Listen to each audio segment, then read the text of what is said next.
नमस्कार साथियों, एक बार फिर से आप सभी का स्वागत है कैरियर इंडिया एजुकेशन में। आज मैं अभिषेक आप लोगों के लिए लेके आया हुआ हूं पर्यावरण से जुड़ी बहुत ही महत्वपूर्ण जानकारियां। जून 2023 तक महत्वपूर्ण fact, current affair 2023, environment important questions. देखिए दोस्तों, जैसा कि देखा गया है कि जो एग्जाम होते हैं कॉम्पिटिटिव एग्जाम, उसमें अक्सर पर्यावरण से संबंधित जो क्वेश्चन आंसर हैं वो पूछे ही जाते हैं। और इनकी संख्या की यदि बात कर ली जाए 2 से 3 क्वेश्चन आ जाते हैं, क्योंकि इस पर्यावरण में दोस्तों बहुत सारा मैटर समाहित होता है। ये कोई एक विशेष बात नहीं है। पर्यावरण में जितने भी आप विषयों को देख लेंगे, चाहे वो जमीन से जुड़ी हुई बातें हों, चाहे वो किसी विशेष जीव से जुड़ी हुई बातें हों, जलवायु से जुड़ी हुई बातें हों, या फिर आए हुए तूफान से जुड़ी हुई बातें हों, सभी इसमें समाहित हो जाते हैं। तो यदि ये कहना गलत बिल्कुल भी नहीं होगा कि 3 से 4 क्वेश्चन भी कभी कभार इससे पूछ लिए जाते हैं, तो अपने आप में ये एक बड़ा टॉपिक होता है। और हर साल पर्यावरण के कुछ जो फैक्ट हैं वो हमेशा आते हैं, तो उन्हीं फैक्टों को हम लोग लेके आए हुए हैं। तो चलिए दोस्तों, इस महत्वपूर्ण क्लास को अपन चालू करते हैं। चालू करने से पहले आप लोगों से कहूंगा कि टेलीग्राम से जरूर जुड़ जाएं। इसका जो पीडीएफ है वो आपको टेलीग्राम पर प्राप्त होगा। जैसे ही क्लास समाप्त होगी दोस्तों, समाप्त होने पर उस पीडीएफ को हम उसमें अपलोड कर देते हैं। आप लोग जाके वहां से डाउनलोड कर लीजिए और उसको जब मन पड़े जब उसको पढ़िए, क्योंकि देखिए बिना पीडीएफ के कोई भी क्लास बेकार है, क्योंकि क्लास को देखने के लिए थोड़ा समय चाहिए और पीडीएफ को आप देख के तुरंत ही पढ़ सकते हैं। चलिए दोस्तों, चालू करते हैं। सबसे पहला ही प्रश्न है कि जैव ईंधन के उत्पादन और उपयोग को बढ़ावा देने के लिए प्रधानमंत्री नरेंद्र मोदी जी ने 2G एथेनॉल संयंत्र का उद्घाटन कहां पर किया है? तो दोस्तों, कहां पर किया हुआ है? पानीपत, हरियाणा। कहां पर? पानीपत, हरियाणा। याद रखिएगा, पानीपत के युद्ध आप लोगों को याद होंगे, क्रमशः 3 युद्ध पानीपत में हुए हैं, प्रथम, द्वितीय और तृतीय। तो ये वही पानीपत है, हरियाणा। ठीक है, ये इंपॉर्टेंट क्वेश्चन हो जाता है दोस्तों। मैंने जितना भी कहा कि जितना भी मोदी जी से जुड़ा हुआ क्वेश्चन है उसको जरूर अच्छे से कर लें दोस्तों, वो इंपॉर्टेंट हो ही जाता है ना। दूसरी बात, 2G इथेनॉल संयंत्र का उद्घाटन है। चलिए आगे चलते हैं। हाथियों के संरक्षण के लिए केंद्र सरकार ने किस राज्य के तराई हाथी अभ्यारण्य को, कौन सा? तराई हाथी अभ्यारण्य को। अब देखिए, आप लोग जब जीएस की तैयारी करते होंगे तो अभ्यारण्यों को खूब पढ़ते होंगे, अभ्यारण्य पढ़ते होंगे, राष्ट्रीय उद्यान पढ़ते होंगे, पर आप लोग देखिएगा क्वेश्चन वही आता है वनडे एग्जाम में या फिर जो बड़े एग्जाम होते हैं उनमें क्वेश्चन वही आता है जो करंट से जुड़ा हुआ होता है। अब यदि आपने तराई हाथी अभ्यारण्य के बारे में सुन रखा होगा तो आप लगा देंगे, और नहीं सुन रखा होगा तराई हाथी अभ्यारण्य के बारे में तो आप कहेंगे यार ये अभ्यारण्य कहां से आ गया, यार ये तो किताब में मिला ही नहीं था, है ना। तो अब चूंकि तराई हाथी अभ्यारण्य में अभी अभी कुछ हुआ है, क्या हुआ है ये अपन पढ़ने वाले हैं, तो इसलिए इनसे संबंधित क्वेश्चन आते हैं। तो यहीं से पढ़ाई के अप्रोच को समझने का प्रयास करें कि हमको किस वेस में तैयारी करनी है, किस दिशा में तैयारी करनी है। यदि दिग्भ्रमित हो जाते हैं या हम कह सकते हैं दिशा भ्रम हो जाते हैं तो फिर वहां काम गड़बड़ हो जाता है। तो तराई हाथी अभ्यारण्य को भारत का 33वां हाथी रिजर्व बनाने को मंजूरी दी है। अब इससे संबंधित प्रश्न आ सकता है, भैया करंट का क्वेश्चन है और अभ्यारण्य से भी संबंधित है। एक तरीके से देखा जाए अभ्यारण्य को हम किसमें देखते हैं, यदि आप किताबों को उठाएंगे तो उसमें ज्योग्राफी का ये चैप्टर होता है ना। अंतरराष्ट्रीय सौर गठबंधन ISA की 5वीं सभा कहां आयोजित होती है? तो कहां आयोजित हुई है? तो ये कहां हुई है? एक तरीके से देखा जाए तो नई दिल्ली में। अब ये वाला क्वेश्चन किससे संबंधित है दोस्तों? ये क्वेश्चन है विविध से संबंधित। जो विविध आता है, विविध में जो संगठन वगैरह होते हैं, गठबंधन होते हैं, अलायंस होते हैं, उनसे संबंधित क्वेश्चन है। अब ये वाला क्वेश्चन आ जाएगा, फिर मन में आएगा अरे यार ये तो यार था ही नहीं किताब में, लेकिन चूंकि करंट से जुड़ा हुआ है ना और गठबंधन अलायंस से जुड़ा हुआ है तो और विविध से संबंधित है तो आएगा ही, क्योंकि करंट वाला है। तो इस तरीके के प्रश्न पूछे जा रहे हैं और यही रहा है पूरे पटवारी में, आबकारी में और वन रक्षक, क्षेत्र रक्षक में, और यही रहेगा ग्रुप 4 में भी, पुलिस वाले में भी और MPSI में भी। ये भी याद रखें। आगे चलें।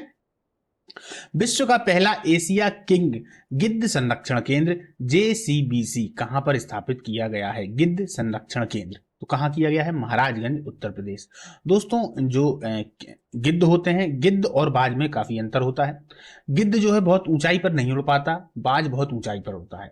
बाज का काम यह है कि वो अपने शिकार को करेगा, खाएगा। क्लियर? गिद्ध मरे हुए प्राणियों पर ही आश्रित रहते हैं। ये 2-3 ऐसी बातें हैं जो गिद्ध को बाज से अलग कर देती हैं। गिद्ध देखने में बाज की अपेक्षा काफी बड़े होते हैं, इनका जो शरीर है वो काफी भारी होता है, इसलिए इनकी जो एक तरीके से उड़ान है वो उतनी ऊपर नहीं हो पाती जितने ऊपर बाज होता है। ठीक, आगे चलते हैं। किस भारतीय शहर ने लगातार दूसरी बार tree city of the world 2022 का खिताब जीता है? तो मुंबई ने। देखिए दोस्तों, ये भी विविध से संबंधित क्वेश्चन है। किस भारतीय शहर ने लगातार दूसरी बार tree city of the world 2022 का खिताब जीता है? तो मुंबई ने। मुंबई को पहली बार साल 2019 में अवार्ड दिया गया था और अब साल 2022 के लिए लगातार दूसरी बार tree city of the world 2022 से सम्मानित किया गया है। ठीक है, चलिए आगे चलते हैं। आप पर्यावरण में देखेंगे तो विविध भी आ जाता है दोस्तों। विविध के अलावा अगर देखा जाए तो अभ्यारण्य भी आ जाते हैं, अभी रामसर साइट भी आएंगी, आर्द्र भूमियां भी आ जाएंगी, कुछ नदियों से भी प्रश्न आ जाएंगे, बहुत सारे प्रश्न इससे आते हैं। इसीलिए अगर देखा जाए तो क्लास थोड़ी बड़ी हो सकती है, पर है आपके काम की दोस्तों। चलिए आगे चलते हैं। भारतीय शोधकर्ताओं ने किस राज्य में स्थित पश्चिमी घाटों में एक दुर्लभ कम ऊंचाई वाले बेसाल्ट पठार की खोज की है? तो ये कहाँ है? महाराष्ट्र में। कहां पर है? महाराष्ट्र में। क्लियर है। 7 दशकों के बाद भारत में चीता लाने के लिए भारत ने किस देश के साथ समझौते ज्ञापन पर हस्ताक्षर किए हैं? तो दोस्तों नामीबिया। कहां पर आए थे? कूनू नेशनल पार्क कहां पर है? मध्य प्रदेश में है। उसमें अगर देखा जाए तो जो चीते हैं, चीतों में से काफी चीते मर चुके हैं। अभी फिलहाल में देखा जाए तो 3 शावकों की मृत्यु हुई है। इनका मैंने एक सेपरेट वीडियो बनाया था दोस्तों, इसको अगर आप देखना चाहें तो देख सकते हैं। खास तौर पर मेरे एमपीपीएससी के जितने भी छात्र हैं उनके लिए ये क्वेश्चन बहुत महत्वपूर्ण होगा कि जो चीते हैं इनकी मृत्यु क्यों हो जाया करती है या इनकी मृत्यु नहीं हो, इस पर अपने आप विचार दें। तो ये भी एक इंपॉर्टेंट क्वेश्चन बन सकता है दोस्तों। तो आप चाहें तो उस वीडियो को देख सकते हैं, प्लेलिस्ट में पड़ा हुआ है। भारतीय पुरातत्व सर्वेक्षण ने किस राज्य केंद्र शासित प्रदेश में 1000 साल से भी अधिक पुराने ऐतिहासिक स्थित अनंगताल झील को राष्ट्रीय स्मारक घोषित किया हुआ है? तो किसने किया है? दिल्ली ने। अब आप याद रखिएगा, अनंगताल, आपको नाम याद आ रहा होगा, अनंगपाल तोमर। इन्होंने ही एक तरीके से देखी जाए तो दिल्ली की स्थापना की थी। किसने? अनंगपाल तोमर ने। तो उन्हीं के नाम पर इस झील का नाम भी रखा गया है और ये कहां पर है? दिल्ली में है। आगे चले। पर्यावरण मंत्री भूपेंद्र यादव ने अरावली पर्यावरणीय पर्दा परियोजना का अनावरण कहां पर किया है? तो कहां पर किया है दोस्तों? गुरुग्राम हरियाणा में। कहां किया है? गुरुग्राम हरियाणा में। इस फैक्ट को आप लोग याद रखिए क्योंकि ये पर्यावरण मंत्री जी से जुड़ा हुआ है। तो यहां से मंत्री जी को भी याद कर लीजिए। कौन है? भूपेंद्र यादव। हालांकि आपको याद होंगे क्योंकि इनकी चर्चा मैंने कई बार कर रखी है। संयुक्त राष्ट्र जलवायु परिवर्तन सम्मेलन 2023 को 28 या कोप 28 को कहां आयोजित होगा? ये बहुत इंपॉर्टेंट है दोस्तों, याद रखिएगा। जहां इंपॉर्टेंट लिख दूं उनको तो बिल्कुल भूलना ही नहीं है आपको, है ना। भूलना तो किसी को भी नहीं है, पर ये किसी भी कीमत पे मत भूलना। तो संयुक्त अरब अमीरात, यूएई बोलते हैं इसको, इसे पृथ्वी शिखर सम्मेलन, अर्थ समिट, रियो शिखर सम्मेलन या रियो सम्मेलन के रूप में भी जाना जाता है। याद रखिएगा, कोप 28 कहां होगा? संयुक्त अरब अमीरात में। इसी को रियो सम्मेलन भी कहते हैं, रियो शिखर सम्मेलन भी कहते हैं, पृथ्वी शिखर सम्मेलन भी इसको कहते हैं, या अर्थ समिट रियो कहते हैं। अर्थ का मतलब पृथ्वी। तो इन नामों को बिल्कुल मत भूलिएगा। कोप 28 आ जाए तुरंत पृथ्वी, रियो, ये सब याद आ जानी चाहिए। आगे चलें।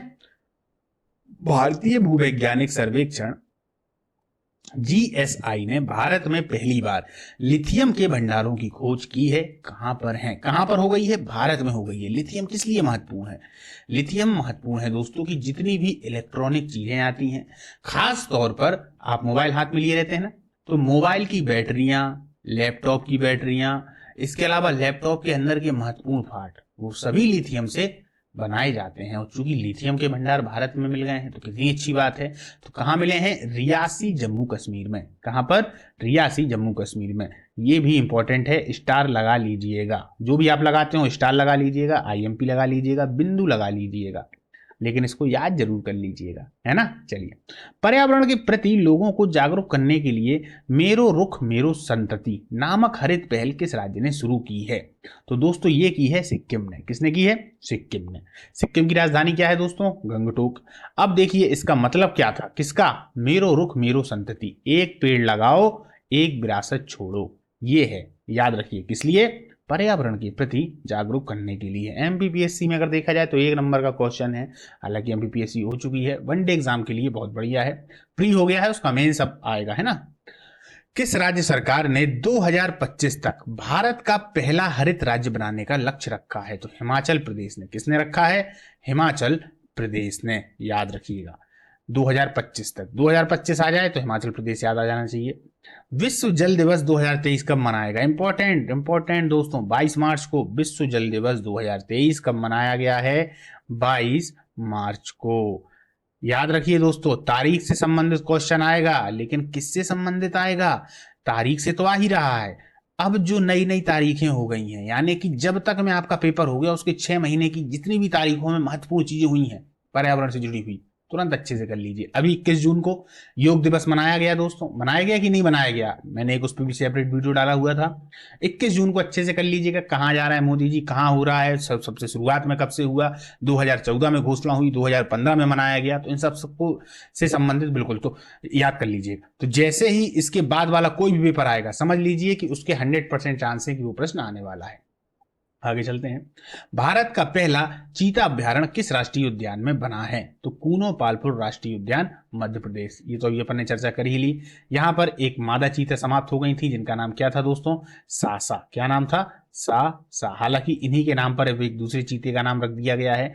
इसके बाद 2 और समाप्त हो गए थे, वो आपस में लड़कर ही समाप्त हो गए थे। 2 चीता समाप्त हो गए थे, वो आपस में लड़कर समाप्त हो गए थे। फिर उसके बाद में 3 उनके शावक भी समाप्त हो गए थे, छोटे छोटे से थे बेचारे। 2 तो एक दिन पहले समाप्त हो गए, एक को अस्पताल ले जाते वक्त एक की मृत्यु हो गई थी। इनकी मृत्यु क्यों हो जाती है दोस्तों? दरअसल देखा जाए तो ये जो चीते हैं जिस एनवायरनमेंट से पहले आए हुए हैं वो एनवायरनमेंट इन लोगों के लिए भारत में नहीं मिल पा रहा। दूसरी बात, जितने क्षेत्र में ये हैं, जितनी बात सरकार ने की हुई है, आपने देखा होगा सरकार उतने आंकड़े प्रस्तुत करती है जानबूझ के, तो उतने क्षेत्र में चीते नहीं रह सकते। चीतों की एक स्वभावता प्रकृति होती है कि ये लोग ग्रुप में बहुत ही कम रहा करते हैं, और यदि ग्रुप में रहते हैं तो आपस में लड़ते ही बहुत हैं। तो या तो लड़ाई से समाप्त हो जाते हैं, अन्यथा वातावरण के परिवर्तन से समाप्त हो जाते हैं। दूसरी बात, इनके जो बच्चे होते हैं यदि वो माँ के साथ में हमेशा रहेंगे तो वो उनके बचने की गारंटी होती है, लेकिन अगर माँ के साथ में नहीं होते हैं तो उनके बच जाने की गारंटी बहुत ही कम होती है। हालांकि ये सब आपको उस क्लास में मिल जाएगा, उस क्लास को देखेंगे तो आपको अच्छे से समझ में आ जाएगा। आगे चलते हैं। केंद्रीय पर्यावरण मंत्री भूपेंद्र यादव ने किस राज्य को रानीपुर टाइगर रिजर्व को भारत का 53वां टाइगर रिजर्व घोषित किया है? तो उत्तर प्रदेश को। किसको? उत्तर प्रदेश को। Dudhwa tiger reserve, Pilibhit tiger reserve, Amargarh tiger reserve के बाद उत्तर प्रदेश में चौथा टाइगर रिजर्व है, याद रखिएगा। भारत में बाघों की गिनती 2018 में की गई थी, समझिएगा, जिसके मुताबिक देश भर में 2967 बाघ हैं और इनमें 173 तो कहां हैं? उत्तर प्रदेश में। 2018। अब 2023 में फिर से कर दी गई है दोस्तों। तो 2023 में जारी बाघों की नई गणना रिपोर्ट के अनुसार वर्तमान समय में भारत में बाघों की जो संख्या है वो है 3167, यानी कि 3167 अब है, पहले कितने थे? 2967। अगर देखा जाए तो बाघ तो बड़े हुए हैं, तो बाघों की संख्या में इजाफा हुआ है। आगे चलते हैं। बाघ का मतलब आप लोग समझ पा रहे हैं, टाइगर को बाघ कहा जाता है और जो शेर होता है उसको लॉयन कहा जाता है। कहेंगे सर इसमें आपने क्या बता दिया, खाली इंग्लिश मीनिंग तो बता दिया। चलिए तो इनकी अपन थोड़ी अंतर के देख लेते हैं। अंतर ये होता है कि जो शेर होगा उसके जो गला है, गले में पूरे में बाल ही बाल होंगे, ठीक है, और शेर जो टाइगर है उसकी अपेक्षा थोड़ा सा छोटा होगा, लेकिन ऊंचाई इसकी ज्यादा होती है। टाइगर पूरे शरीर में धारियां पाई जाएंगी। शेर से एक तरीके से देखा जाए तो ज्यादा मजबूत भी होता है और लंबा होता है दोस्तों। कैसा होता है? लंबा होता है। दोनों की आवाज की बात कर लें तो आवाज में शेर की जो आवाज है वो 8 किलोमीटर दूर से भी सुनी जा सकती है, लेकिन बाघ की आवाज को हम सिर्फ 3 किलोमीटर पर ही सुन सकते हैं, इसके बाद नहीं सुन सकते। यानी कि शेर की आवाज में आवृत्ति ज्यादा होती है तो उसकी जो आवाज है वो उतनी दूर तक सुनी जा सकती है। तो ये कुछ डिफरेंट है, और डिफरेंट बताने लगा तो क्लास पीछे रह जाएगी। आगे चलते हैं, इसलिए थोड़ा थोड़ा ज्ञान जरूरी है। दुनिया का पहला बांस क्रैश बैरियर बहुबल्ली कहां स्थापित किया गया है? तो ये महाराष्ट्र के राजमार्ग पर। कहां किया गया है? महाराष्ट्र राजमार्ग पर दुनिया का पहला बांस क्रैश बैरियर। बांस क्रैश बैरियर। लिकोरिस मुलेठी की खेती करने वाला भारत का पहला राज्य कौन सा बना है? हिमाचल प्रदेश। आप लोग तो जानते ही होंगे दोस्तों मुलेठी को, मैं तो बचपन में बहुत खाया हूं इसको। जब भी कभी गले में खराश वगैरह होती थी तो पिताजी लेके आया करते थे, तो इसको बढ़िया चूसते रहते थे तो जो खराश है वो सही हो जाती थी। तो मुलेठी काफी ज्यादा फायदेमंद होती है। इसको इंग्लिश में बोलते हैं लिकोरिस। इसकी जो खेती है वो हिमाचल प्रदेश में करना चालू हो गया है एक तरीके से, मतलब जो बृहद रूप से कृषि होती है वो। क्यों? क्योंकि आप लोगों ने सुन रखा होगा आवश्यकता आविष्कार की जननी है। दरअसल ये जो मुलेठी है, मुलेठी का जो आयात है बड़े पैमाने पर हम कहां से करते हैं? अफगानिस्तान, नेपाल, चीन। समझना, अफगानिस्तान, नेपाल, चीन से हम इसका आयात करते हैं। फिर जब हमारे यहीं पे होने लगेगी तो ये आयात बंद हो जाएगा और हम दूसरों के लिए भी दे सकते हैं, है ना। तो देखिए वर्तमान में मुलेठी का भारत में बड़े पैमाने पर अफगानिस्तान, नेपाल, चीन जैसे देशों से आयात किया जाता है। आयात का मतलब आना, याद रखिएगा, आयात आना। मुलेठी का उपयोग हर्बल दवाओं में प्राकृतिक शुल्क के रूप में कैंडी, कैंडी यानी जो गोली बिस्कुट वगैरह आते हैं ना, वो तंबाकू में फ्लेवरिंग के रूप में किया जाता है। क्लियर, आगे चलते हैं। तुर्की और सीरिया में आए विनाशकारी भूकंप से पीड़ित लोगों की सहायता के लिए भारत ने किस मिशन को शुरू किया है? तो दोस्तों ऑपरेशन दोस्त। ये प्रश्न काफी बार पूछा जा चुका है और पूछा भी जाएगा, इंपॉर्टेंट लगा देता हूं, याद कर लीजिएगा। ऑपरेशन दोस्त, जो तुर्की और सीरिया में विनाशकारी भूकंप आए थे। संयुक्त राष्ट्र जल सम्मेलन 2023 कहां आयोजित हुआ है? तो दोस्तों न्यूयॉर्क, अमेरिका में। यह सम्मेलन कजाकिस्तान और नीदरलैंड के द्वारा, दोनों को याद रखें, कजाकिस्तान नीदरलैंड के द्वारा आयोजित किया गया है। 1977 में अर्जेंटीना के मार डेल प्लाटा में आयोजित सम्मेलन के बाद यह जल को समर्पित दूसरा संयुक्त राष्ट्र सम्मेलन है। भारत की अध्यक्षता गजेंद्र सिंह शेखावत जल शक्ति मंत्री जी ने की है, याद रखिएगा। यहां से एक और फैक्ट याद रखिए कि गजेंद्र सिंह शेखावत जल शक्ति मंत्री हैं। देखिए एक प्रश्न से ही 3 से 4 निशाने लग गए कि नहीं लग गए? प्रश्न एक है, उत्तर भी इसका एक ही है, पर आसपास की जानकारियों ने इसको अच्छा बना दिया, इसको और सुंदर बना दिया। आगे चलें। किस देश के शोधकर्ताओं ने दुनिया के सबसे बड़े पौधे पोसिडोनिया ऑस्ट्रेलिसिस की खोज की है? तो यहां से आपको ऑस्ट्रेलिया याद आ जाना चाहिए क्योंकि इसका नाम ही ऑस्ट्रेलिसिस है। तो क्या है? ऑस्ट्रेलिया, याद रखिएगा। क्लियर, चलिए आगे चलते हैं। दुनिया भर के वनों की स्थिति के बारे में the state of world forest report 2022 को किसने जारी किया है? तो खाद्य कृषि संगठन FAO। किसने? FAO ने। अब देखिए रिपोर्ट क्या कहती है। रिपोर्ट के अनुसार 1990 के बाद वनों की कटाई का कारण 420 मिलियन हेक्टेयर वन नष्ट हो गए हैं। देखिए वन कितनी जल्दी नष्ट हो रहे हैं। और प्राकृतिक संसाधनों की वैश्विक 2060 में बढ़कर 190 बिलियन टन होने की संभावना है, जो 2017 में 90 बिलियन टन थी। मतलब इतनी ज्यादा मात्रा में यदि वन नष्ट होंगे इस नगरीकरण की वजह से, अन्य भी बहुत सारे कारण हैं उनकी वजह से, तो कहीं ना कहीं ग्लोबल वार्मिंग जो है वो बहुत ज्यादा बढ़ जाएगी, आदमी का रहना यहाँ मुश्किल हो जाएगा। हालांकि मनुष्य यदि देखा जाए तो बौद्धिक प्रतिभा का धनी है, तो वो कुछ ना कुछ कारण जीने का तो ढूंढ ही लेगा, संसाधनों को भी ढूंढ लेगा। पर जिस तरीके से आज हम देखें कि व्यक्ति कितने रोगों से पीड़ित हो जाते हैं, उस समय तक तो और भी ज्यादा होंगे। उम्र इंसान की जो है वो कम होने लगेगी। आगे चलते हैं। इसीलिए तो सरकार कहती है कि पेड़ लगाओ, वृक्ष लगाओ, जीवन बचाओ, जल बचाओ, जीवन बचाओ। जल को, वृक्ष को, प्रकृति को सीधा जीवन से जोड़ती है। आगे चलते हैं। केंद्र सरकार ने भारत की कुछ चुनिंदा जगहों पर 1 अप्रैल 2023 से, कब? 1 अप्रैल 2023 से पेट्रोल में कितने प्रतिशत एथेनॉल मिलाने का लक्ष्य रखा हुआ है? तो दोस्तों 20% एथेनॉल मिलाने का लक्ष्य रखा हुआ है। आप लोगों में से जो डीपली पढ़ते हो वो लोग बताइएगा कि एथेनॉल पेट्रोल में क्यों मिलाया जा रहा है, क्या कारण है इस एथेनॉल को पेट्रोल में मिलाने का। चलिए आगे चलते हैं। ये प्रश्न आप लोगों के लिए, ठीक है, बाकी सभी प्रश्नों को मैं यहाँ बता ही रहा हूं, एक प्रश्न आपके लिए। वर्ष 2020 में जैविक खेती के विस्तार में भारत दुनिया में कौन से स्थान पर रहा? तो दोस्तों तीसरे स्थान पर। कौन से स्थान पर रहा है? तीसरे स्थान पर। क्लियर। दुनिया के पहले जैविक राज्य सिक्किम के लिए गो ग्रीन गो ऑर्गेनिक कवर किसने जारी किया है? तो अश्विनी वैष्णव, ये रेल मंत्री है। यहां से एक और क्वेश्चन याद रखिएगा, अश्विनी वैष्णव। और दूसरा जो क्वेश्चन है वो याद रखिएगा, पहला जैविक राज्य ये दुनिया का है। इस पर प्रश्न आ चुका है कि दुनिया का पहला जैविक राज्य कौन सा है? तो याद रखिएगा सिक्किम। ठीक, आगे चलते हैं। केंद्रीय मंत्री नितिन गडकरी ने पहली मेथेनॉल से चलने वाली बसों का अनावरण कहां किया है? पेट्रोल में क्या मिला रहे थे? एथेनॉल। यहां क्या है? मेथेनॉल। तो याद रखिएगा बेंगलुरु। कौन? बेंगलुरु। मेथेनॉल का उत्पादन कार्बन मोनोऑक्साइड यानी CO, कार्बन डाइऑक्साइड यानी CO2 और हाइड्रोजन यानी H की प्रतिक्रिया के माध्यम से किया जा सकता है। इन्हें ही सिन गैस के रूप में जाना जाता है। प्रश्न आता है कि सिन गैस किन को कहा जाता है? सिन गैस, याद रखिएगा। तो यहां से आप लोग उसको बिल्कुल नहीं भूलिएगा, इसे ही सिन गैस के रूप में जाना जाता है। आगे चलते हैं। भारत में अपनी पहली अपशिष्ट हाइड्रोजन परियोजना कहां स्थापित करेगा? भारत अपनी पहली अपशिष्ट हाइड्रोजन परियोजना तो ये पुणे महाराष्ट्र में। कहां करेगा? पुणे महाराष्ट्र में। पुणे नगर निगम पीएमसी द ग्रीन बिलियन के साथ कचरे का उपयोग करके और इसका प्रयोग करके योग्य ग्रीन हाइड्रोजन में परिवर्तित कर देगा। दोस्तों यहाँ पर ये परियोजना है, प्रयोजना नहीं है, ये दरअसल योजना है। हाइड्रोजन योजना कहाँ स्थापित करेगा। ठीक है, आगे चलते हैं।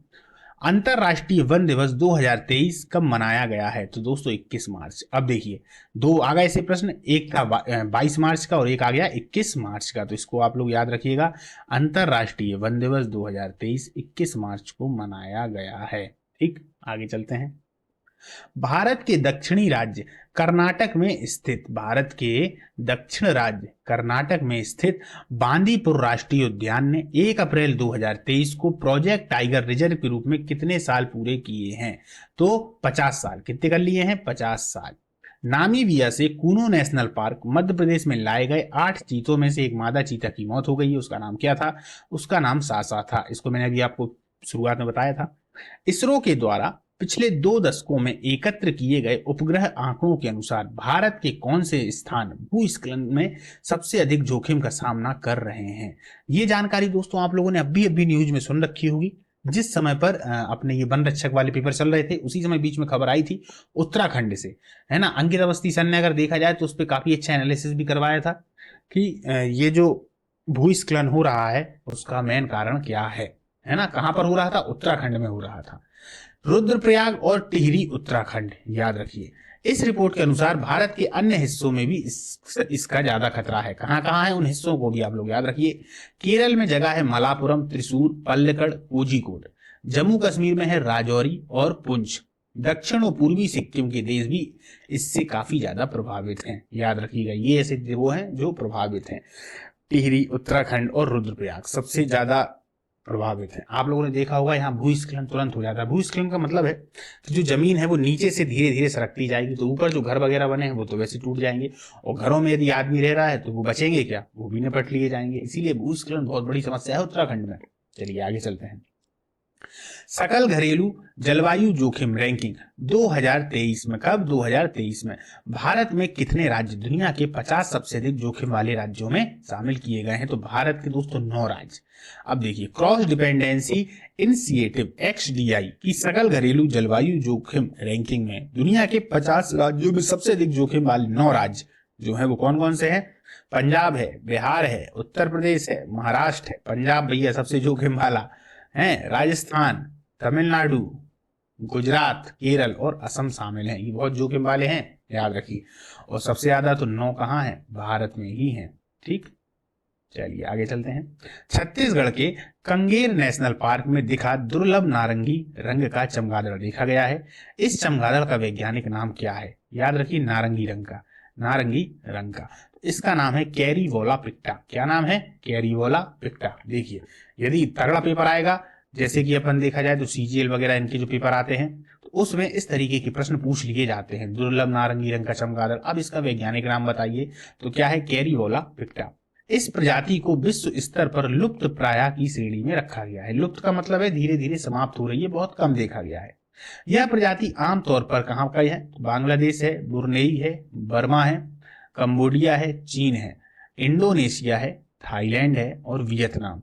यहां पर यह प्रजाति मुख्यतः पाई जाती है। फिर भी लुप्त है तो बहुत कम देखने को मिलती है। वर्ष 2023 की बाघों की नई जनगणना रिपोर्ट के अनुसार वर्तमान समय में भारत में बाघों की संख्या कितनी है? तो दोस्तों 3167। और जब हमने 2018 में देखी थी तो कितनी थी दोस्तों? उस समय थी 2167 थी। अभी अपन लोगों ने देखा। यह रिपोर्ट प्रोजेक्ट टाइगर के 50 साल पूरे होने पर प्रधानमंत्री मोदी जी के द्वारा प्रकाशित की गई है दोस्तों, याद रखिएगा। ठीक है, प्रोजेक्ट टाइगर को भारत की पूर्व प्रधानमंत्री स्वर्गीय इंदिरा गांधी के द्वारा सन 1973 में उत्तराखंड के जिम कॉर्बेट नेशनल पार्क से लॉन्च किया गया था। इसका उद्देश्य जो है वो भारत में बाघों की संख्या में इजाफा करना था। दोस्तों ये जानकारियां इसलिए दी जाती हैं कि मान लीजिए ये प्रश्न नहीं आएगा तो इसकी आने की संभावना हो जाती है। खास तौर पर जो Jim Corbett national park Bharat का पहला एक तरीके से देखा जाए तो पार्क है।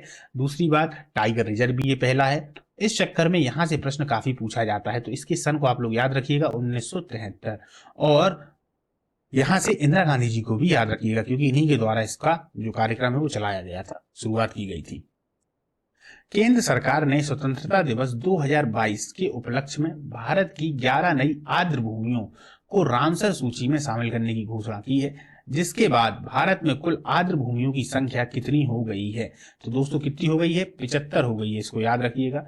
आर्द्र भूमि से मतलब होता है, या इनको रामसर साइट कहते हैं। देखिए, एक विशेष क्षेत्र होगा जहां पर उसी क्षेत्र में कुछ ऐसे प्राणी पाए जाएंगे जो सिर्फ वहीं तक सीमित है ना। वहीं तक सीमित इसलिए है क्योंकि उनको वहां पर पूरी अच्छी जलवायु मिल रही है। तो इन विशेष साइटों को रामसर साइट घोषित कर दिया जाता है। यदि ये यहाँ से बाहर जाएंगे या फिर ये जो साइडें हैं जिनको बनाया गया है इनमें कुछ परिवर्तन होगा तो ये अपना जीवन यापन नहीं कर पाएंगे, या तो मर जाएंगे या धीरे धीरे विलुप्त होने लगेंगे। तो ऐसी जो साइडें होती हैं उनको रामसर साइट कहा जाता है। ठीक, आगे चलते हैं। 19वां वन्य जीव सम्मेलन 2022 सिटी कॉप 2019 का आयोजन कहाँ हुआ है? तो पनामा में। कहाँ हुआ है? पनामा नहर आपको मालूम होगा। पहला सम्मेलन 1975 में हुआ। भारत वर्ष 1976 में 25वां भागीदार देश बना। कब बना? 25वां भागीदार देश, यानी जो पूरी संख्या थी उसमें भारत जब बना तो कौन सा था? तो 25वें नंबर का था। ये भी फैक्ट आप लोग याद रखें। डुगोंग समुद्री गाय प्रजातियां और उसके समुद्री प्रवास के संरक्षण के लिए भारत का पहला डुगोंग संरक्षण रिजर्व किस राज्य में बनाया गया है? तो दोस्तों कहां बनाया गया है? तमिलनाडु में। कहां बनाया गया है? तमिलनाडु में। भूमि संरक्षण के लिए आर्द्र भूमि बचाओ अभियान को किसने शुरू किया है? तो ये भूपेंद्र यादव जी हैं, हमारे जो पर्यावरण मंत्री। उन्होंने ही भूमि बचाओ अभियान की शुरुआत की थी। किस लिए? भूमि संरक्षण के लिए। 100 से ज्यादा चीजों के हस्तांतरण के लिए भारत ने किस देश से समझौता ज्ञापन पर हस्ताक्षर किए हैं? किसके? चीतों के हस्तांतरण के लिए भारत ने किस देश के साथ समझौता ज्ञापन पर हस्ताक्षर किए हैं? तो दक्षिण अफ्रीका के साथ। यानी कि अभी और चीते भारत में आएंगे, है ना। बड़ी बिल्लियों के संरक्षण के लिए किस देश ने इंटरनेशनल बिग कैट IBCA, इसको याद रखिएगा, IBCA गठबंधन या अलायंस की शुरुआत की है? तो भारत। अब सुन लीजिए ये 7 बड़ी बिल्लियां कौन सी हैं। ये बड़ी बिल्लियां दरअसल हैं, ये जो बाघ हैं, एशियाटिक शेर हैं, तेंदुआ हैं, प्यूमा हैं, हिम तेंदुआ हैं, जैगुआर हैं और चीता हैं। यही बड़ी बिल्लियां कहलाती हैं। आप बिल्ली को देख लें और एक तरीके से बाघ को देख लें, तो बिल्ली और बाघ, यदि बिल्ली को बड़ा कर दिया जाए तो बिल्कुल एकदम से बाघ जैसी नजर आती है वो। तो ये बिल्ली की ही प्रजातियों के होते हैं। तो देखिए, IBC के बारे में 7 प्रमुख बड़ी बिल्लियां। सबसे नंबर 1 पर आ गया बाघ, दूसरे नंबर पे आ गया एशियाटिक शेर, फिर तेंदुआ आ गया, फिर आ गया प्यूमा आ गया, फिर आ गया हिम तेंदुआ, है ना, फिर आ गया 6वें नंबर पर जैगुआर और फिर आ गया चीता। अब आप लोग देखिए, आप लोग किस में कंफ्यूजन होंगे बताएं। बाघ को आप लोग समझ सकते हैं, एशियाटिक शेर को समझ जाएंगे। आप कंफ्यूजन में आएंगे तेंदुआ, प्यूमा, हिम तेंदुआ भी अलग दिखता है। तो आप आएंगे तेंदुआ, जैगुआर और चीते में। मैं आपको बता दूं, तेंदुआ, जैगुआर, चीता तीनों की तीनों अलग होते हैं। चीता जो होता है दोस्तों याद रखिएगा, हल्का सा लंबा होगा, थोड़ा पतला होगा। तेंदुआ मोटा होता है। भारत में तेंदुओं की संख्या ऑलरेडी पहले से ही ज्यादा है। शिवपुरी में, यदि आप लोग जानते होंगे, मध्य प्रदेश में शिवपुरी, तो यहाँ पर तेंदुए तो सड़क पर घूमते हुए नजर आते हैं यहाँ के जंगलों में। तेंदुआ काफी मात्रा में, चीते कम मात्रा में थे, इसीलिए चीतों को बाहर से बुलवाया गया, या एक तरीके से नहीं थे। तेंदुआ का जो शरीर होगा एक तरीके से वो थुलथुल शरीर होगा, मतलब थोड़ा मोटा होगा। चीते का शरीर जो होता है वो थोड़ा गठीला होता है, टाइट होता है। तेंदुआ जो है दोस्तों वो पेड़ पर भी चढ़ जाया करता है, पर चीता पेड़ पर नहीं चढ़ पाता। तेंदुआ की दौड़ने की गति चीते की अपेक्षा कम होती है, चीता सबसे तेज दौड़ता है। इसके अलावा तेंदुआ का जो शरीर होता है, तेंदुए के शरीर में जो एक तरीके से देखा जाए, जो क्या बोलते हैं उनको, निशान पाए जाते हैं, वो इस तरीके से पाए जाएंगे। एक घेरा होगा, फिर उसके बाद में उस घेरे को 4-5 छोटे छोटे घेरे ऐसे घेरे रहते हैं। ये है तेंदुआ की पहचान। और जब हम चीते की पहचान करेंगे तो चीते के पूरे शरीर में इस तरीके के घेरे होते हैं, मतलब प्रत्येक जो भी निशान होंगे वो एक जैसे होंगे, गोल गोल। तो ये चीता हो गया। और सबसे महत्वपूर्ण पहचान, जब आप चीते के चेहरे को देखेंगे तो उसकी आंख के नीचे से ऐसे आंसुओं की धारा सी निकलती हुई दिखाई देगी, जो निशान बनती है। वो निशान ही मुख्यतः बताते हैं कि ये चीता है। और जैगुआर में, तेंदुआ में ऐसे कोई भी आंसुओं जैसी रेखाएं नहीं होती ब्लैक कलर की। चलिए आगे चलते हैं, काफी चर्चा कर ली अपन ने चीता तेंदुआ पे। देखिए, कार्बन डाइऑक्साइड आयात करने और इसे समुद्र के नीचे स्टोर करने वाला दुनिया का पहला देश कौन बना हुआ है? तो दोस्तों डेनमार्क बना हुआ है। कौन है? डेनमार्क। ग्रीन पोर्ट और शिपिंग में भारत के पहली राष्ट्रीय उत्कृष्टता केंद्र की स्थापना कहां की गई है? तो गुरुग्राम। गुरुग्राम कहां है? हरियाणा में है। सुनिए, इस उत्कृष्टता केंद्र को स्थापित करने का उद्देश्य पोत परिवहन के क्षेत्र में कार्बन इमिशन को कम करना और इसे कार्बन न्यूट्रल बनाना है। इसका उद्घाटन केंद्रीय बंदरगाह, नौवाहन और जलमार्ग और आयुष मंत्री सर्बानंद सोनोवाल ने किया। तो यहां से इस बात को भी याद रखें कि सर्बानंद सोनोवाल क्या है। Bharat the agriculture innovation mission for climate पहल में शामिल हुआ है। यह पहल कब शुरू हुई? तो यह पहल दोस्तों 2021 में शुरू हुई। अमेरिका संयुक्त अरब अमीरात ने नवंबर 2021 में agriculture innovation mission for climate पहल को लॉन्च किया था। यह पहल जलवायु स्मार्ट कृषि और खाद्य प्रणालियों में निवेश और नवाचार का समर्थन करती है। ठीक, आगे चलते हैं।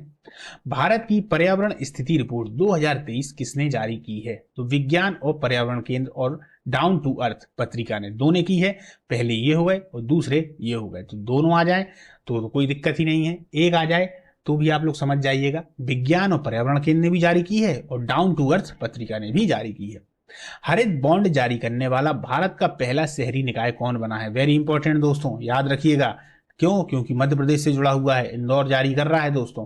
हरित बॉन्ड जारी करने वाला भारत का पहला शहरी निकाय है तो इंदौर। क्लियर? आज वैसे तो क्वेश्चन आ ही चुका है, यदि आप लोगों ने देखा होगा पुराने पेपरों में क्वेश्चन पहले ही आ चुका है।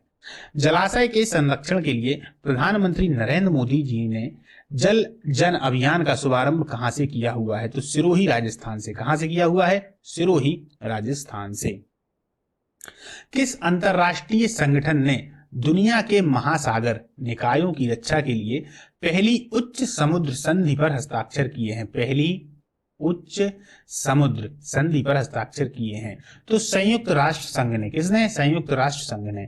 यह संधि पर्यावरणीय चिंताओं पर लगभग 1 दशक की बातचीत का परिणाम है। महासागर संरक्षण पर अंतिम अंतरराष्ट्रीय समझौते पर 40 साल पहले 1982 में हस्ताक्षर किए गए थे। संधि का उद्देश्य गहरे समुद्र में खनन जैसे संभावित प्रभावों से रक्षा करना है। जो समुद्र गहरे हैं वहां पर खनन ना हो सके, उसी की रक्षा करना है। खनन से होता क्या है? खनन अगर देखा जाए, बहुत सारे लोगों के मन में प्रश्न आता होगा कि यार खनन से क्या फर्क पड़ता है? इतनी सारी रेत है, इतना सारा सब कुछ है। जैसे आप लोग देखते हो ना, खनन कहीं केन नदी में हो रहा है, कहीं जमुना नदी में हो रहा है, यमुना नदी में, माफ करिए, चंबल में हो रहा है। तो इस खनन से क्या हानियां हैं? बीपीएससी के लिए बहुत अच्छा प्रश्न है दोस्तों, क्योंकि ये माफियाओं से भी जुड़ा हुआ है। क्योंकि माफिया लोग ही रेत का खनन करते हैं, फिर उसका व्यापार करते हैं। रेत की मांग बहुत ज्यादा है दोस्तों। रेत की मांग क्यों ज्यादा है? क्योंकि नगरीकरण इतनी तेजी से बढ़ रहा है कि रेत की मांग ज्यादा है। और रेत को अगर देखा जाए तो ये रेत के ठेके होते हैं बहुत बड़े बड़े, और ठेके में ये देखा जाता है कि कहीं जो रेत है वो एकदम नदी के किनारे पर तो नहीं है। मतलब सरकार उसको देख दाख के अच्छे से समझ के तभी रेत के ठेके को देती है। लेकिन होता क्या है, जैसे कि उन लोगों के लिए कुछ एक जमीन दे दी गई तो आसपास जाके पास की जमीन से भी रेत को निकालने लगते हैं। यही होता है अवैध उत्खनन। अब इसको सरकार मना इसलिए करती है कि ये सीधा का सीधा जो मुद्दा है वो पर्यावरण से जुड़ा हुआ है। मान लीजिए नदियों की रेत को धीरे धीरे खनन करते जाएंगे तो जो जल स्तर है वो गिर जाएगा। जब जल स्तर मेरे दोस्तों गिर जाएगा तो जल स्तर जब गिर गया तो जो नहरें निकली हुई हैं नदियों के लिए, इन नहरों में भी पानी कम हो जाएगा। क्योंकि नहरों में यदि पानी कम हो गया मेरे मित्रों, तो फिर खेतों में पानी कैसे जाएगा? हमारे किसान तो परेशान हो जाएंगे। तो ये सीधा सीधा प्रकृति से जुड़ा हुआ है। इसीलिए खनन को एक तरीके से अवैध घोषित किया गया है या अवैध घोषित कर दिया जाता है। लेकिन फिर भी सरकार को टैक्स तो चाहिए है, तो ये वैध कुछ कारणों पे हो पाती है, पूरे कारणों पर नहीं हो पाती। चलिए आगे चलते हैं, इस पर बृहद चर्चा कभी करेंगे अपन। सार्वजनिक परिवहन वाले दुनिया के सबसे अच्छे शहरों की सूची में कौन सा शहर किस स्थान पर रहा है? तो जर्मनी का बर्लिन है ना। अब देखिए, मुंबई इस सूची में शामिल होने वाला भारत का एकमात्र भारतीय शहर है जो 19वें स्थान पर रहा है। ये पहले नंबर पर रहा है, याद रखिएगा। सूची जारी करता कौन है? तो टाइम आउट लंदन ब्रिटेन। कौन है? Time out London Britain. ठीक है। किस राज्य ने तंथै पेरियर वन्यजीव अभ्यारण्य को राज्य का 18वां वन्यजीव अभ्यारण्य बनाया है? तमिलनाडु में। किस राज्य ने तंथै पेरियर वन्यजीव अभ्यारण्य को राज्य का 18वां वन्यजीव अभ्यारण्य घोषित किया हुआ है? तो तमिलनाडु में। भारत की G20 अध्यक्षता के तहत दूसरी पर्यावरण और जलवायु स्थिरता कार्य समूह, कौन सी? G20 की अध्यक्षता के तहत दूसरी पर्यावरण और जलवायु स्थिरता कार्य समूह बैठक 2023 कहां आयोजित हुई है? गांधीनगर, गुजरात। कहां हुई है? गांधीनगर, गुजरात। समुद्र तटों में स्वच्छता बनाए रखने और तैराकों को सुरक्षा प्रदान करने के लिए भारत के किन समुद्र तटों को अंतरराष्ट्रीय इको लेवल ब्लू फ्लैग प्राप्त हुआ है? तो मिनिकॉय ठंडी समुद्र तट लक्षद्वीप और कदमत समुद्र तट लक्षद्वीप। ये भी क्वेश्चन है दोस्तों, याद रखिएगा। क्या है? समुद्र तटों में स्वच्छता बनाए रखने और तैराकों को सुरक्षा प्रदान करने के लिए भारत के किन समुद्र तटों को अंतरराष्ट्रीय इको लेवल ब्लू फ्लैग प्राप्त हुआ है? तो इसका जो आंसर है वो ये है कि मिनिकॉय ठंडी समुद्र तट, जो कि लक्षद्वीप में है। एक और है जो लक्षद्वीप में है, जिसका नाम है कदमत समुद्र तट। ठीक। दुनिया की सबसे बड़ी साफ पानी की स्टिंगरे मछली किस देश में खोजी गई है? ये खोजी गई है दोस्तों कंबोडिया में। कहां खोजी गई है? कंबोडिया में। भारत ने किस वर्ष तक पूर्ण कार्बन उत्सर्जन का लक्ष्य रखा है? तो 2017 तक। कब? 2017 तक। पूर्ण शून्य कार्बन उत्सर्जन, याद रखिएगा, शून्य है ना, या जीरो। भारत की पहली कार्बन न्यूट्रल वाली पंचायत कौन सी बनी हुई है? तो पल्ली, जम्मू कश्मीर। कहां? पल्ली, जम्मू कश्मीर। उड़ीसा के चिल्का झील में दुनिया की पहली फिशिंग कैट गणना में कितनी मछलियां पकड़ने वाली बिल्लियां पाई गई हैं? मछली पकड़ने वाली बिल्लियां, देखिए कितनी रोचक बात है, 176। विकास प्राधिकरण के द्वारा द फिशिंग कैट प्रोजेक्ट के सहयोग से आयोजित की गई है। मछली पकड़ने वाली बिल्ली एक विश्व स्तर पर संकटाग्रस्त प्रजाति हैं या संकटग्रस्त प्रजाति हैं, जो कि दलदली भूमि, एग्रो बाढ़ वाले जंगलों या अन्य भूमियों में पाई जाती है। क्लियर। टाइम मैगजीन के द्वारा वर्ष 2023 में जारी दुनिया के महानतम स्थानों की सूची में भारत के किन स्थानों को शामिल किया गया है? तो मयूरभंज उड़ीसा और लद्दाख को, दो को याद रखिएगा, मयूरभंज उड़ीसा और लद्दाख। भारत के मयूरभंज और लद्दाख जो अपने खतरे में पड़े बाघों और ऐतिहासिक मंदिरों के लिए चयनित हुए हैं। आगे चलते हैं। सिंगापुर की तर्ज पर भारत का पहला नाइट सफारी और जैव विविधता पार्क कहां बनाया जाएगा? लखनऊ, उत्तर प्रदेश। इंपॉर्टेंट दोस्तों, है ना। प्रदूषण से निपटने के लिए भारत का पहला ई वेस्ट इको पार्क कहां बनाया जाएगा? तो दिल्ली। कहां बनाया जाएगा? दिल्ली। भारत का पहला हिमालयन मसाला उद्यान कहां स्थापित किया गया है? रानीखेत, उत्तराखंड। कहां किया गया है? रानीखेत, उत्तराखंड। स्विस फर्म के द्वारा जारी वर्ल्ड एयर क्वालिटी रिपोर्ट 2022 के अनुसार, क्या है? स्विस फर्म के द्वारा जारी वर्ल्ड एयर क्वालिटी रिपोर्ट 2022 के अनुसार दुनिया का सबसे प्रदूषित देश कौन सा बना है? तो दोस्तों चाड बना है। कौन सा? चाड। भारत इस रिपोर्ट में PM 2.5 स्तर के 53.3 के साथ 8वें स्थान पर है। कौन से नंबर पे है? 8वें। भारत का रोल याद रखिएगा, इंपॉर्टेंट है, स्टार लगा लीजिए। दुनिया के सबसे प्रदूषित शहरों की सूची में 50 शहरों में से 39 तो भारत के ही हैं। कितने हैं? 39। भारत को इसके ऊपर गौर करना चाहिए। अब देखते हैं कौन कौन से। तो शीर्ष जो 10 है उनको देखा जाए, सबसे नंबर 1 पे चाड, उसके बाद इराक, पाकिस्तान तो भाई साहब दूसरे ही नंबर पे है, फिर है बहरीन, फिर है बांग्लादेश, फिर है बुर्किना फासो। कौन सा? Burkina Faso. फिर है कुवैत, भारत है, और मिस्र है, और फिर तजाकिस्तान। कौन सा? Tajikistan. Great backyard word count 2023 के अनुसार भारत के किस राज्य में सर्वाधिक पक्षियों की प्रजाति दर्ज की गई है? तो पश्चिम बंगाल। गणना के अनुसार पश्चिम बंगाल में 489 प्रजातियों को दर्ज किया गया है, जो 35 भाग लेने वाली राज्य और केंद्र शासित प्रदेशों में सबसे अधिक हैं। उत्तराखंड, अरुणाचल प्रदेश, असम और कर्नाटक में क्रमशः 426, 407, 397 और 371 जातियों को दर्ज किया गया है। याद रखिएगा। पर्यावरण संरक्षण के लिए किस राज्य केंद्र शासित प्रदेश ने भारत की पहली समुद्री स्थानिक योजना की रूपरेखा तैयार की है? तो पांडिचेरी या पुडुचेरी, अब उसका नाम पुडुचेरी है। इस योजना का उद्देश्य समुद्री संसाधनों के सतत प्रबंधन और तटीय पर्यावरण संरक्षण के साथ साथ विकास को संतुलित करना है। इस योजना को भारत और नॉर्वे मिलकर लागू करेंगे। कौन कौन? भारत और नॉर्वे। इसको भी आप लोग याद रखिएगा, भारत और नॉर्वे। इसे indoor Norway operation in theatre के तहत लागू किया जा रहा है।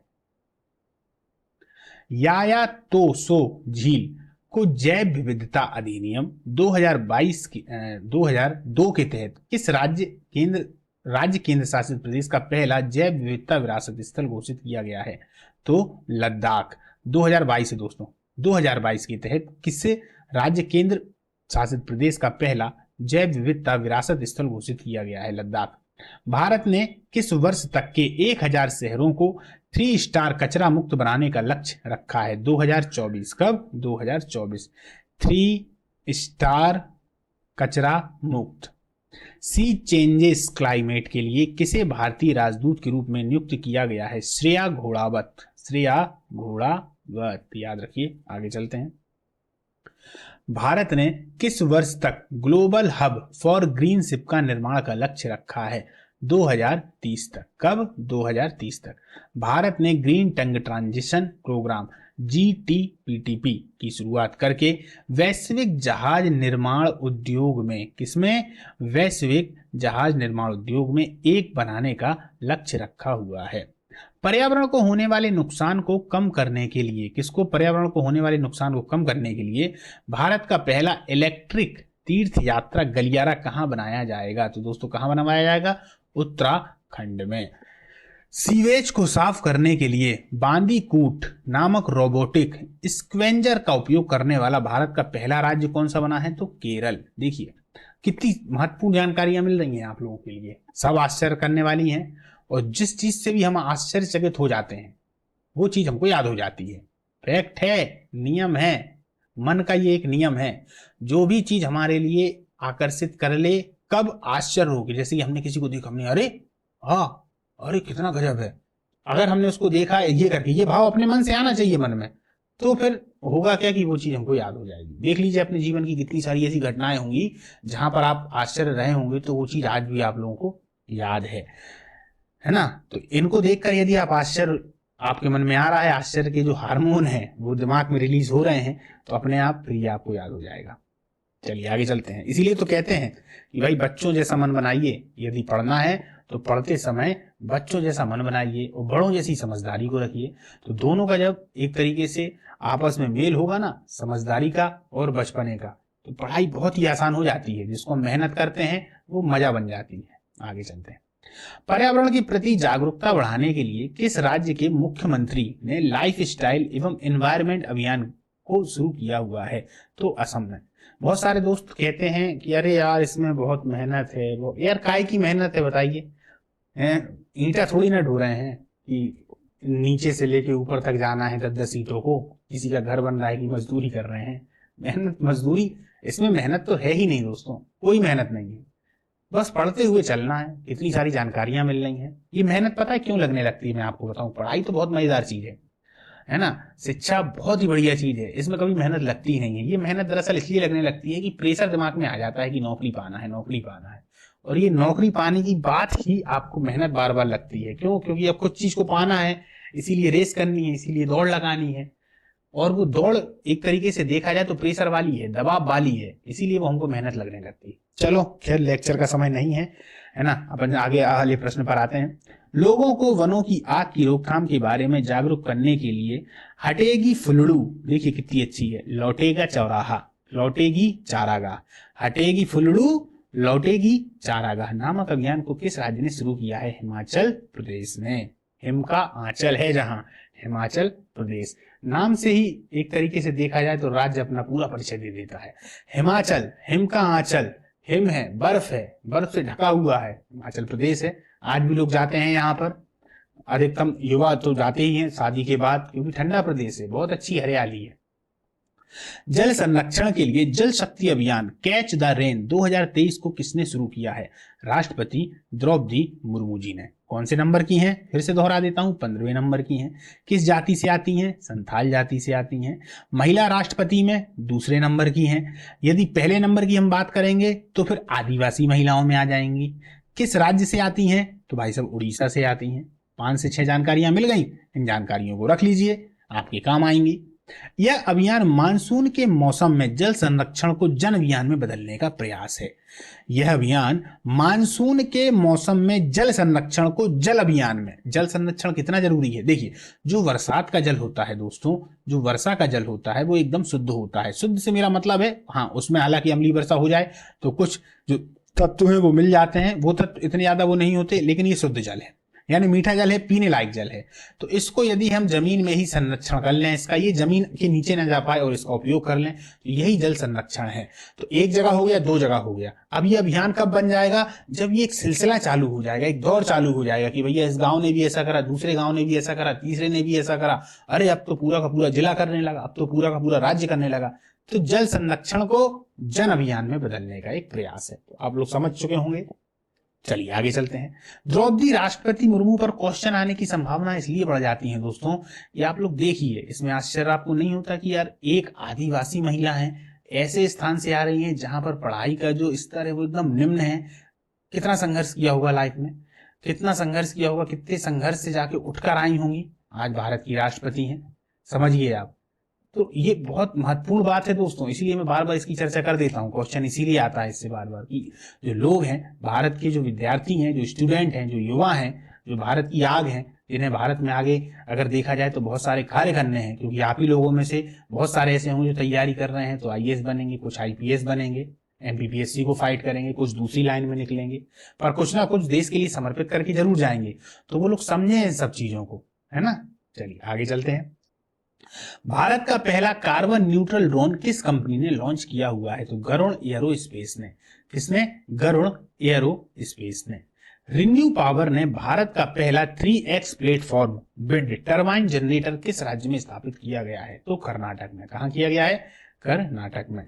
भारत का पहला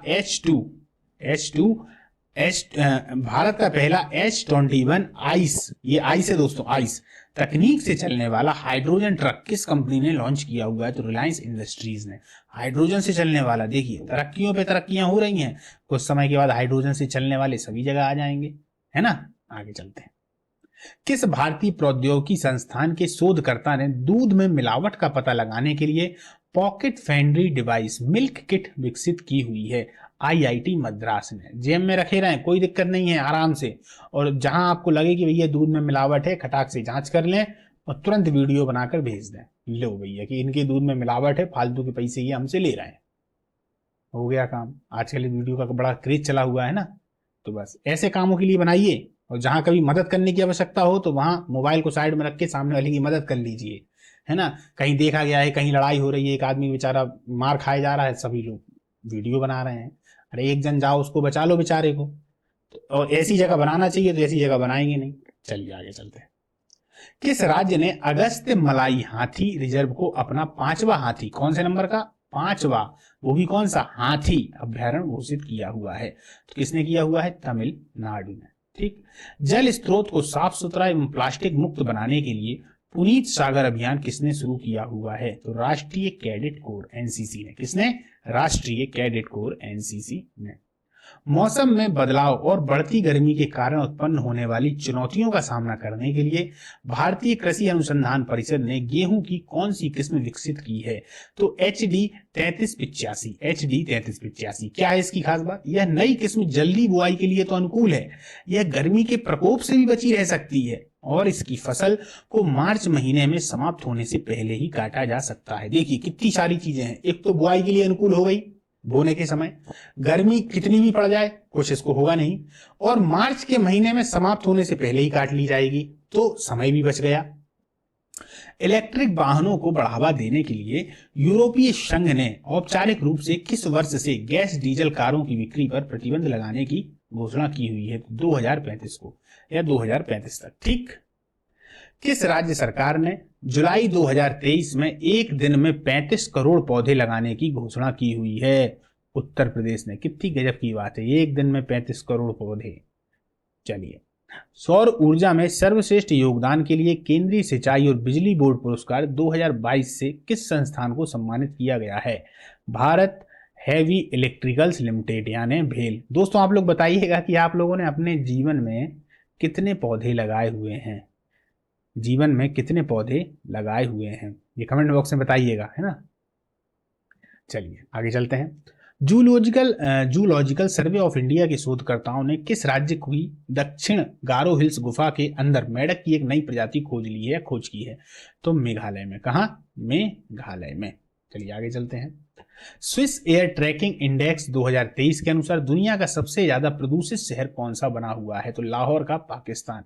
देखिए, पाकिस्तान अगर देखा जाए तो तरक्की इन्हीं चीजों में करता है दोस्तों, है ना। पाकिस्तान ने कभी कुछ ऐसे काम में तरक्की कभी नहीं की कि जिसके लिए अपन, या एक तरीके से देखा जाए पाकिस्तान खुद गर्व से बता सके। वो इन्हीं चीजों में तरक्कियां करेगा। किसमें? सबसे ज्यादा प्रदूषित शहर होने में। तो देखिए, इस इंडेक्स के अनुसार मुंबई दिल्ली को पछाड़कर दुनिया का दूसरा सबसे ज्यादा प्रदूषित शहर बन चुका है। ठीक है, याद रखिए। वन्य जीव संरक्षण पुरस्कार 2023 से किसे सम्मानित किया गया है? तो आलिया मीर। किसको? आलिया मीर। पहले नंबर पर लाहौर है, दूसरे नंबर पर मुंबई है, ये याद रखिएगा।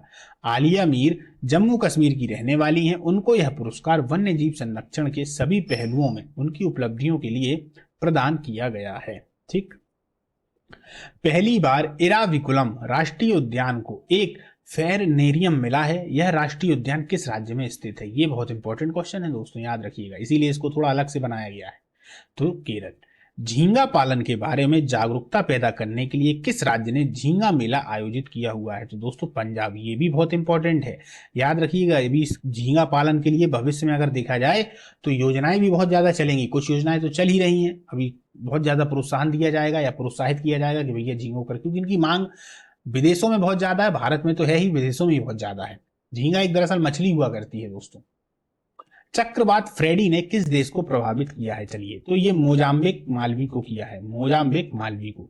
चक्रवात ग्रेवियल, बहुत इंपॉर्टेंट, के कहर के कारण किस देश में राष्ट्रीय आपातकाल तक की घोषणा हो गई थी? तो दोस्तों न्यूजीलैंड। कहां? न्यूजीलैंड। किस देश में लगभग 600 समुद्री लॉयन और 55,000 जंगली पक्षी H5N1 वर्ल्ड फ्लू वायरस से मारे गए हैं? तो दोस्तों पेरू। कहां? पेरू। याद रखिए, बहुत इंपॉर्टेंट क्वेश्चन है दोस्तों, महामारी के संबंध में आएगा तो इसी से आएगा। कोरोना तो हो गया दोस्तों पुराना, है ना। आगे चलते हैं। किस संस्थान के द्वारा जारी किए गए 18,600 glacier 50 at world heritage site नामक सर्वेक्षण के अनुसार 2050 तक 50 विश्व धरोहर स्थल में से 1/3 ग्लेशियर पूरी तरह पिघल जाएंगे? तो यूनेस्को। यूनेस्को ऐसा कह रहा है। क्यों कह रहा है? कारण भी उसने दिया है। दरअसल यह ग्लेशियर कार्बन डाइऑक्साइड CO2 उत्सर्जन की वजह से, CO2 पर ने चर्चा की थी ना, यही है ग्लोबल वार्मिंग की वजह से साल 2000 से तेजी से पिघल रहे हैं। यूनेस्को के अनुसार अगर तापमान 1.5 डिग्री सेल्सियस से ज्यादा नहीं बढ़ता तो स्थलों में शामिल बाकी 2/3 ग्लेशियरों को बचाया जा सकता है, लेकिन यदि 1.5 डिग्री सेल्सियस से ज्यादा हो गया तो ये पिघलने लगेंगे। आगे चलते हैं। हरित ऊर्जा और पर्यावरण प्रबंधन के लिए HPCL ने गोबर से संपीड़ित अपने पहले बायोगैस संयंत्र को कहां शुरू किया है? तो सांचौर राजस्थान। कहां किया हुआ है? सांचौर राजस्थान। प्रभावी और कुशल सहयोग के लिए किन देशों ने छोटे द्वीप राष्ट्रों के साथ पार्टनर इन ब्लू पैसिफिक नामक एक नई पहल की शुरुआत की हुई है? किन किन के साथ? America, New Zealand, Japan, United kingdom. Bharat का पहला बायोमास आधारित हाइड्रोजन संयंत्र कहां पर स्थापित किया जाएगा? खंडवा, मध्य प्रदेश। वेरी इंपॉर्टेंट, हमारे जो भी मध्य प्रदेश के विद्यार्थी हैं, MP पुलिस की तैयारी कर रहे हैं, SI की तैयारी कर रहे हैं, ग्रुप 4 आने ही वाली हैं, उन सभी में ये प्रश्न पूछे जाने की बहुत ही ज्यादा संभावना है, क्योंकि खंडवा से जुड़ा हुआ है, ओंकारेश्वर से जुड़ा हुआ है, मध्य प्रदेश से जुड़ा हुआ है। ओंकारेश्वर से जुड़ा मतलब खंडवा में है ना, इसलिए मतलब खंडवा के पास में ही है। चलिए आगे चलते हैं। किस राज्य ने विश्व पर्यावरण दिवस के अवसर पर ब्लू ड्यूक को राजकीय तितली के रूप में मान्यता देने की घोषणा की हुई है? सिक्किम। आ गया हुआ प्रश्न है दोस्तों, बहुत पहले का ये प्रश्न है, मतलब पहले से मेरा मतलब है जनवरी में ही आ चुका था ये प्रश्न। जलवायु परिवर्तन पर वैश्विक पहल के तहत life style for the environment नामक अभियान लाइफ की शुरुआत किसने की हुई है? तो नरेंद्र मोदी जी ने की हुई है। किसने? नरेंद्र मोदी जी ने। इस अभियान का उद्देश्य ऐसी जीवन शैली अपनाने से है जो हमारे ग्रह के अनुरूप हो और हमें नुकसान ना पहुंचाए। यह अभियान लोगों को 3R के सिद्धांत का पालन करने का आग्रह देता है। कौन से? 3R। भारतीय रेलवे ने हरित पर्यावरण के लिए किस वर्ष तक जीरो कार्बन उत्सर्जन हासिल करने की योजना शुरू की हुई है? तो 2030 तक। योजना का उद्देश्य कुशल संचालन के माध्यम से ऊर्जा की खपत को कम करना और नवीनीकरण ऊर्जा के उपयोग को बढ़ाना है। क्लियर? चलिए दोस्तों, तो आज का ये आपके पास में प्रश्न है। प्रश्न ये है कि भारतीय रेलवे ने हरित पर्यावरण के लिए किस वर्ष तक जीरो कार्बन उत्सर्जन हासिल करने की योजना की शुरुआत की हुई है? ये प्रश्न जैसा कि मैं हर अपनी जो क्लास है उसके लास्ट में आप लोगों को जरूर देता हूं, ताकि पूरा आप लोग खुद अपने मन से खुद का एनालिसिस कर पाएं, खुद की जांच और विवेचना कर पाएं कि आपका जो प्रश्न है वो सही हुआ या नहीं हुआ। और प्रश्न यदि सही हो जाता है तो बहुत बढ़िया है, आप जागरूक हैं। प्रश्न सही नहीं होता है तो अभी जागरूकता में कमी है, बेहोशी ज्यादा है। चलिए, प्रश्न है भारतीय रेलवे ने हरित पर्यावरण के लिए किस वर्ष तक जीरो कार्बन उत्सर्जन हासिल करने की योजना की शुरू की है? देखिए दोस्तों, आज मैंने इस प्रश्न को जानबूझकर लास्ट में रखा था ताकि आप लोग इसको तुरंत आंसर दे पाए, क्योंकि पिछले वाले जो प्रश्न था उसका बहुत कम लोगों ने आंसर दिया था। तो इसका आंसर है 2030। ठीक। योजना का उद्देश्य कुशल संचालन के माध्यम से ऊर्जा की खपत को कम करना और नवीनीकरण ऊर्जा के उपयोग को बढ़ाना है। क्लियर है? चलिए दोस्तों, आज की जो अपनी क्लास है वो समाप्त होती है। टेलीग्राम से जरूर जुड़ जाएं। जैसे ही आप जुड़ जाएंगे तो क्लास जैसे ही अपलोड होगी उसके बाद उसमें जो PDF है उसको भी अपलोड कर दिया जाएगा। आप लोग उसको डाउनलोड करके कभी भी पढ़ सकते हैं। नमस्कार।